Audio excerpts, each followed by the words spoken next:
ක්‍රීඩාවට ආදරය කරන ඇලුම් කරන ඔයාලා හැමෝටම ජයග්‍රාහී දවසක් වෙනක ප්‍රාර්ථනා කරනවා. සංචාරක පාකිස්තානු කණ්ඩායම සහ ශ්‍රී ලංකා කණ්ඩායම අතර පැවැත්වෙන තරඟ තුනකින් උත් T20 තරඟාවලියේ දෙවන T20 තරඟය තමයි අද පස්වරු 7ට රංගිණිදමරු ක්‍රීඩාංගණයේදී ආරම්භ වීමට නියමිතව තිබෙනවා. දෙරට අතර පැවති පළමු T20 තරඟයෙන් ශ්‍රී ලංකා කණ්ඩායම පරාජයටපත් වුණා.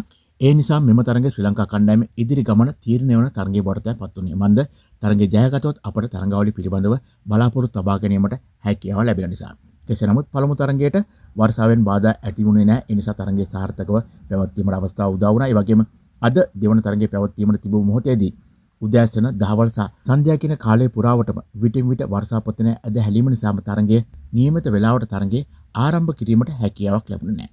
ඒ වගේම තවමත් මෙම තරඟයට අවශ්‍ය කාසී වාසීද උරගා බැලීමට හැකියාවක් ලැබී නොමැති බවට තමයි තොරතුරු වාර්තා වෙන්නේ. කියන්නේ විටින් විට මදවැසිද විටින් විට තදවැසිද ක්‍රීඩාංගණයට ඇදැල්ල නිසා ක්‍රීඩාංගණයේ බාර නිලධාරීන් එසේ නැත්නම් සේවක මහතුන් ක්‍රීඩා පිටිය ආවරණය කරන නැවතත් එම ආවරණ ඉවත් කරන අයුරු විටින් විට අපට ජාත්‍යන්තර මාධ්‍ය හරහා දැක ගැනීමට හැකියාව ලැබී තිබෙනවා. ඒ වගේම ක්‍රීඩා මාධ්‍යවේදියෙක් කරන ධනුෂ් අනුරුද්ධ මහතා ඔහුගේ නිල Facebook ගිණුමේ සඳහන් කොට තිබෙන්නේ මදවැසි ඇදහැළුණත් මේ වන විට තදවැසි ඇදහැල්ෙන බවයි. ඒ කියන්නේ තවමත් තරඟයේ ආරම්භ වන වේලාවට වඩා විනාඩි 45කට වඩා අධික කාලයක් ගෙවුණත් නිල වශයෙන් තරඟයේ ආරම්භ කිරීමට හැකියාවක් ලැබී නොමැති බව. ඒ ඇදහැල්න අධික වර්ෂා පොතර නිසා. ඉතින් අපි බලාපොරොත්තු වෙනවා සව ඉක්මනින්ම තුරන්ව ගොස් පන්දුවාර 10ක තරඟයක් ලෙස මෙම තරඟයේ ආරම්භ කිරීමට හැකියාව ලැබෙවි කියලා. මේ සම්බන්ධයෙන් ලැබුණ උණුසුම විස්තර නිරන්තරයෙන්ම අපි ගෙනීමට බලාපොරොත්තු වෙනවා. එහෙනම් ශ්‍රී ලංකා ක්‍රිකට් ෆෑන්ස් කියන අපේ නාලිකා සබ්ස්ක්‍රයිබ් කරලා එකතු වෙන්න අපිත් එක්ක දිගටම. ඔයාලා හැමෝටම